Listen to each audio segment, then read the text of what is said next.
Friends, आज हम बात करने जा रहे हैं हमारे जो યુનિટ 3 उसमें લો ઓફ ડિમાન્ડ जो માંગનો નિયમ છે એના વિશે આજે વાત કરવા જઈ રહ્યા છે।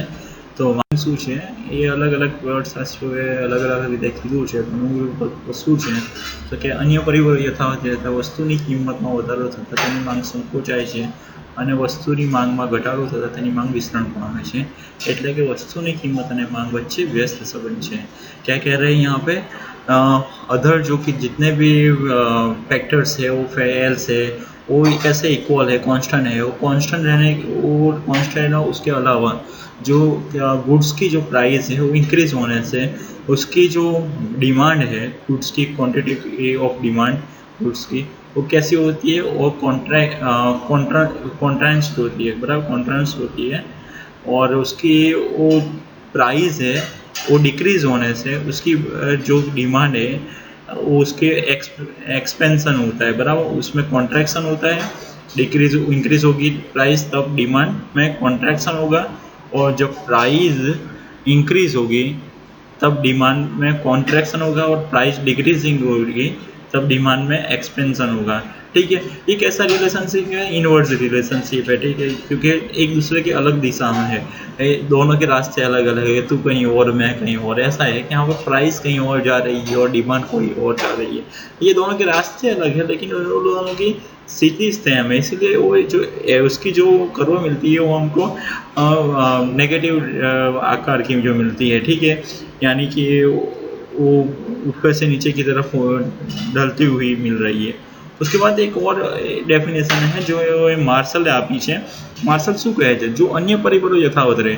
उसमें भी ये था कि अदर फैक्टर इज कांस्टेंट, बराबर, या तो फिर उसको स्टेबल भी कहेंगे, सेम भी कहेंगे। ठीक है, तो अन्य परिबળો यथावत रहे અને વસ્તુની માંગમાં વધારો કરવો હોય, यहाँ पे क्या है, उसकी डिमांड में को बढ़ानी हो, उसकी डिमांड को इंक्रीज करनी हो तो तेनी कीमत घटाड़वी जरूरी है। क्या कह रहे हैं मार्शल कि अगर उसकी डिमांड बढ़ानी है, उसे ज़्यादा से ज़्यादा उसकी डिमांड करानी है तो उसकी प्राइस कैसी करनी पड़ेगी? डिक्रीज करनी पड़ेगी। जरूरी है कि जेथी ग्राहको ते वस्तुनी मांग करे। आम वस्तुनी किंमत घटता मांग वधे छे अने मांग વધતા किंमत વધતા मांग घटे छे। क्या कह रहे हैं मार्शल कि जो अदर फैक्टर्स है वो कैसे रहते हैं? यहाँ पर मार्शल भी कह रहे हो कि भाई वो इक्वल है, वो स्टेबल है, ठीक है, उसमें कोई फ़र्क नहीं आ रहा है। और उसमें बिना फ़र्क लाए, बिना फ़र्क उसमें फ़र्क ही नहीं आ रहा है तो जो प्रोडक्ट करने वाला उसको जो चीज़ें है उसकी डिमांड ज़्यादा से ज़्यादा करनी हो, सॉरी जो कस्टमर है उसको डिमांड बढ़ानी हो और वो कस्टमर ज़्यादा से ज़्यादा डिमांड करे, उसके लिए जो प्रोडक्टर है, प्रोड्यूसर है, उसको क्या करना पड़ेगा कि भाई जो प्राइस है, जो गुड्स की जो प्राइस है उसको कम करनी पड़ेगी।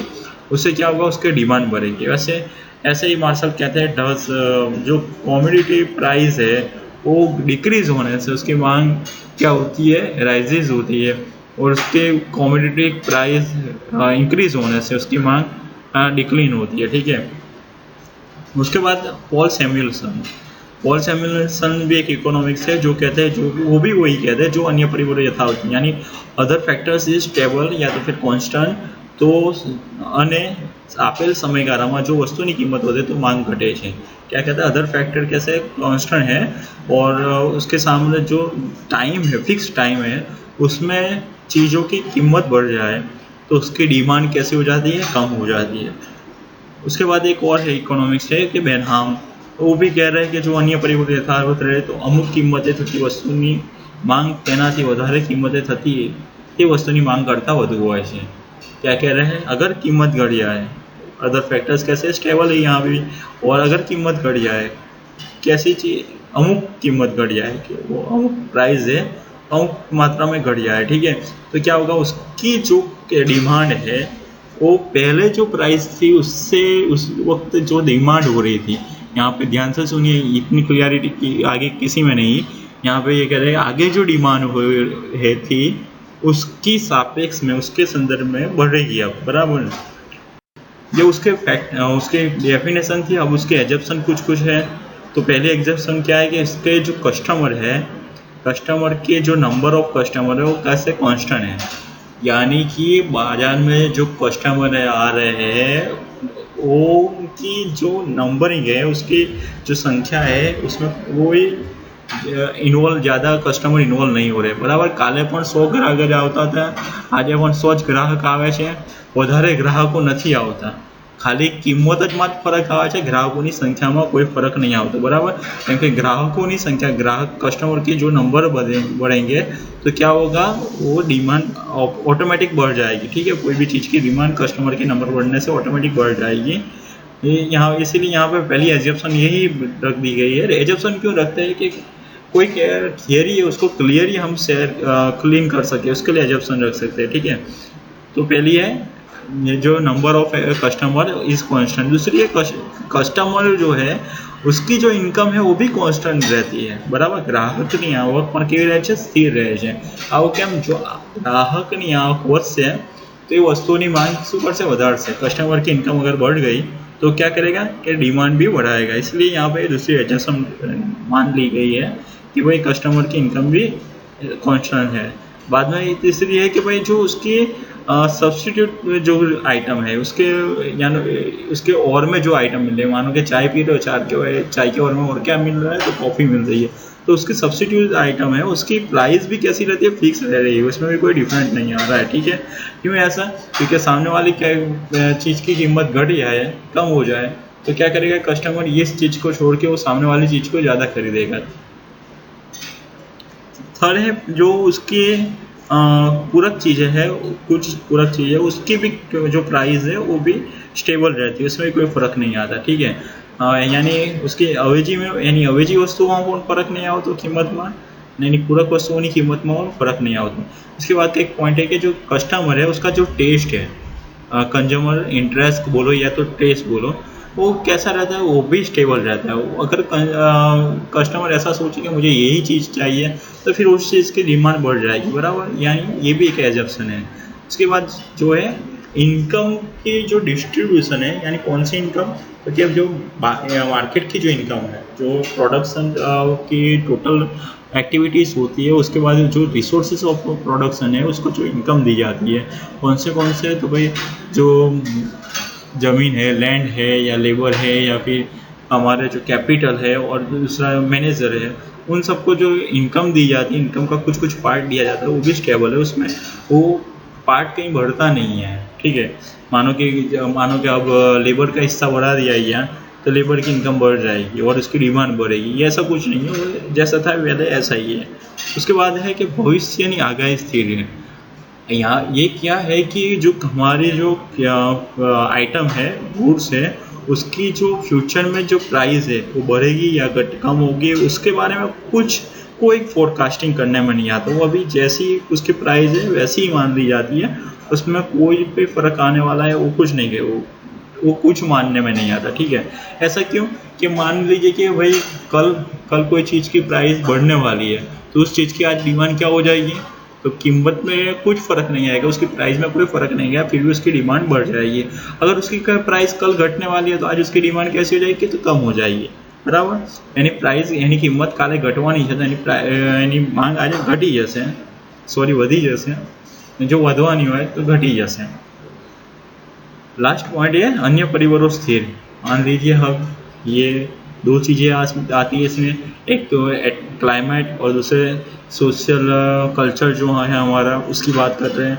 बराबर, એટલે કે આપણા જે ઋતુઓ શિયાળો, ઉનાળો, ચોમાસું, શિયાળામાં શાની માંગ વધારે હોય તો કે શિયાળામાં સ્વેટરની માંગ વધારે, ઉનાળામાં શાની હોય તો કે નરમ વસ્તુ ક્યાં તો પાછી સૂત્રો વસ્તુની માંગ વધારે, ચોમાસામાં કે છત્રી કે રેનકોટની માંગ વધારે। હવે આ ઋતુઓ અહીંયા શું છે, એને સ્થિર માની લીધી। ધારો કે હવે ચોમાસા ચાલે છે, બરાબર, શિયાળો હતો ને ચોમાસામાં એન્ટ્રી, ઉનાળો હતો ને ચોમાસામાં એન્ટ્રી લઈ લીધી, તો ચોમાસામાં એન્ટ્રી લઈ લીધી તો રેનકોટની માંગ વધી જશે ને।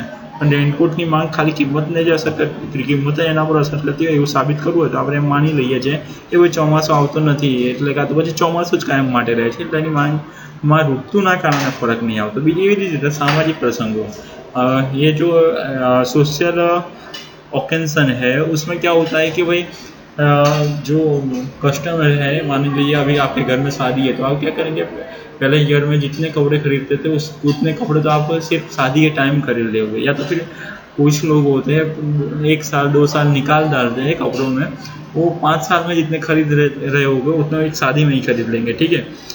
ये सब उसकी एजप्शन थी। अब उसकी थोड़ी हम उसकी जो टेबल है उसके बारे में देख लेते हैं। तो भाई टेबल में एक बाजू प्राइस है, एक बाजू डिमांड है। प्राइस कैसी हो रही है, बढ़ रही है, सॉरी घट रही है। पहले 50 रुपये थी, फिर 40 हुई, फिर 30 हुई, फिर 20 हुई, फिर 10 हुई, बराबर। 50, 40, 30, 20, 10, बराबर।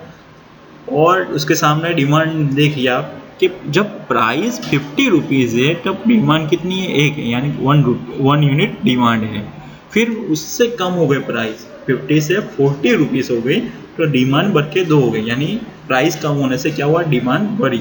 फिर वो बाद में वापस घटी, यहाँ पे देखते हैं तो 30 हुई तो 3 हुई, 20 हुई तो 4 हुई, 10 हुई तो 5 हुई।